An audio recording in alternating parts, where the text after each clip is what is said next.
My name's Cameron Klein, and today we're going to be talking about cloud computing. And I'm going to walk you through a website that I made about this topic.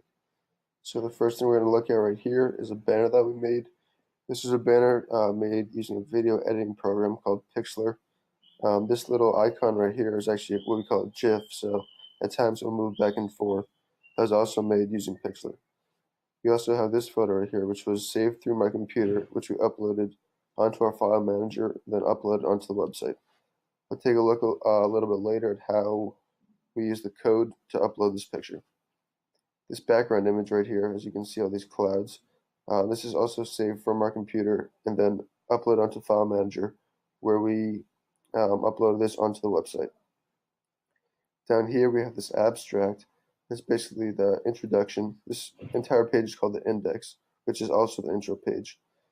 So cloud computing is an internet technology system that allows information and data to be configured in a shared pool with minimal management effort. Because it's stored over the internet, many people question the security of their information. Stories of hackers and identity theft scare many people, which make them second guess the internet servers. So we'll take a look at how some hackings have happened in the past and how people don't really trust that anymore.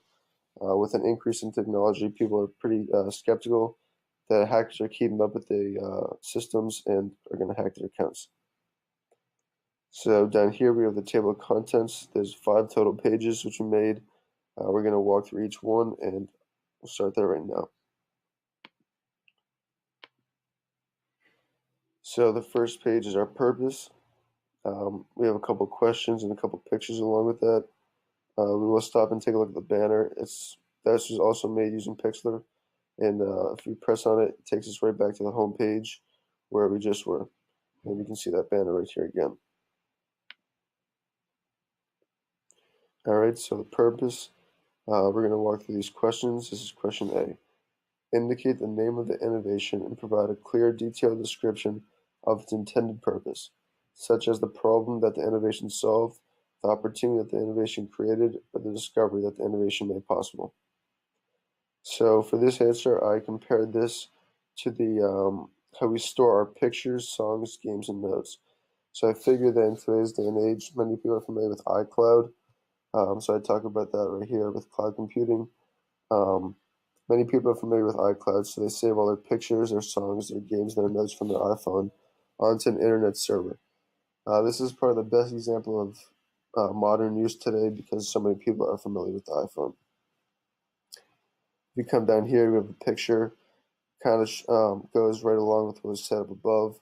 We share our videos, our music, documents, any contacts we may have.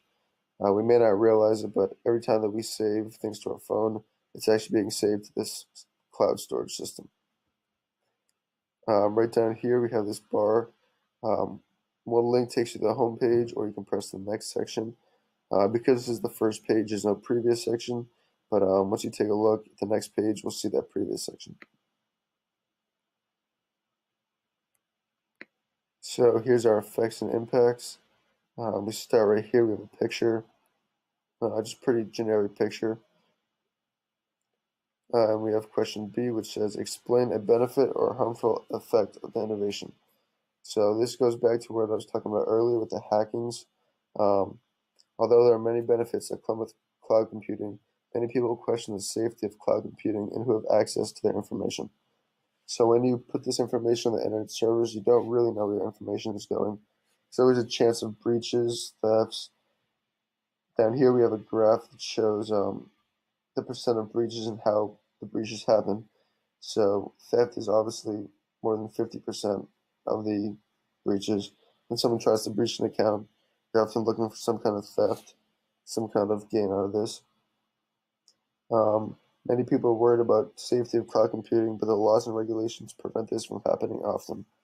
So the laws and regulations trying to keep up with today's day and age, but some people just still have the ability to get by.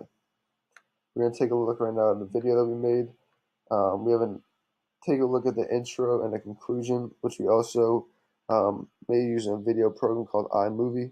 This was different from Pixlr in the sense that it worked with linking clips together, so we use this multiple times throughout this course. We'll take a look at that now.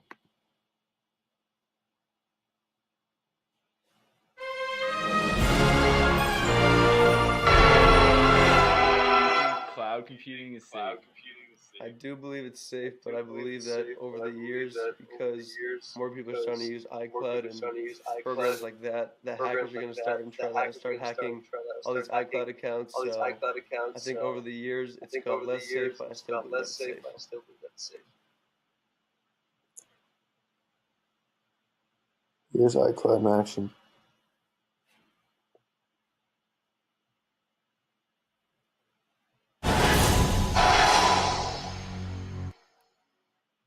And that was a strong ending. And then we'll move on to question C, which says explain the impacts and innovations that happened on society, the economy, and or the culture. So cloud computing has a tremendous impact on society and how we store information. It's made our lives easier because we're able to upload information onto an online server that stores all of our information for us pretty much whenever we want. So we can find we can use information whenever we want. It's on our phone. We can just log into our iCloud accounts and it's in one place, which is pretty nice. Right here we actually have a graph that we made using live statistics. So we use what's called a Google form, which allows users to send a survey to whoever they want that has a Google account, and they answered a bunch of questions about cloud computing and the effect that it has on their daily life. So this is one graph we've had results for, which says on a scale from 1 to 10, how much impact do you think cloud computing has on society in general? So rather than just the individual use, we use the society as a whole, just to get a broad sense. So as you can see, it was pretty spread out results, but definitely leans towards the right side, I would say, towards the higher numbers, that it has a high impact on society. I would expect in the future that these numbers grow, but I guess we'll have to wait and find out. For question D, it says indicate one field other than computer science which this innovation has impacted or has the potential to impact, and describe the impact. So this goes back to what I was talking about earlier about iCloud. I said that it affects the music industry the most because I believe without cloud computing, we wouldn't really be able to save our music as easily. So we obviously wouldn't be able to listen to it as easily if we don't have access to it. I think people don't really stop and think about this, but it definitely has a big effect of how we listen to our music. And we'll also take a look at this video. It's just a quick explanation of how iCloud actually stores information. We don't watch the whole thing, it's pretty long. What is iCloud? If you own more than one Apple device at home, it's worth your while to be using iCloud. For example, let's say you have an iMac and an iPad, and you take your iPad on the go. You want to be able to work on your story that you were writing on the iMac when you go out. Before, you would just email yourself a copy of the file, work on it, and then email it back. The problem is you had too many versions of the file. It took forever to figure out which one was last updated. Now you can simply save it on the iMac, and work on the updated version of it on the iPad, and automatically see your changes when you return home, without having to do anything. Alright, so that kind of goes back to what I said before, how it's kind of just on the internet server, and if you have a password username, you can log on from any one of your devices and get that information. So we'll now take a look at the next section. This is technical aspects. So question E says, describe how the user interacts with the innovation. So the user interacts with the innovation through iCloud and similar programs that store individuals' information on a specific database.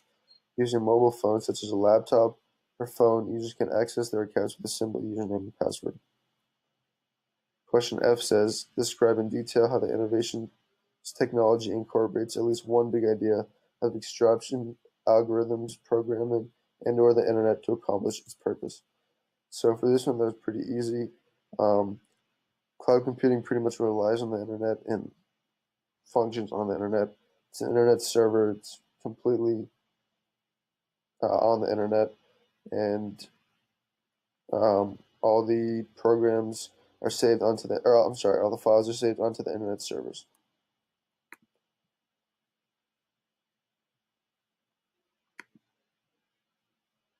Alright, our next page is relationships to data. Question G says, describe how the innovation consumes data as inputs, produces data as outputs, and or transforms data.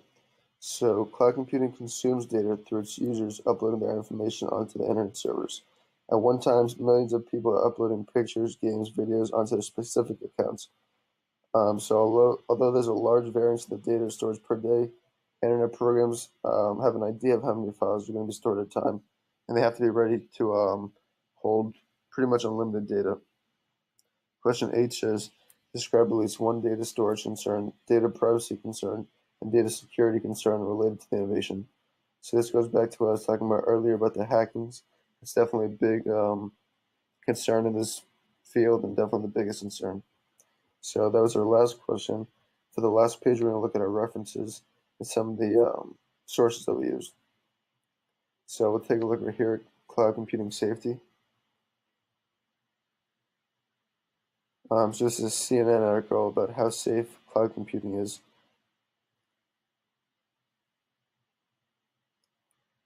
We're going to take a look right here that says one concern stems from the issues of security itself.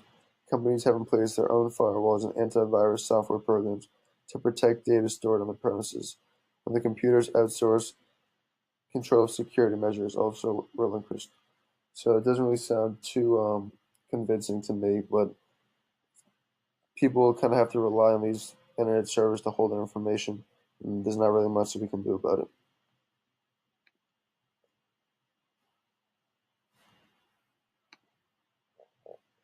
Alright, so that concludes the presentation today.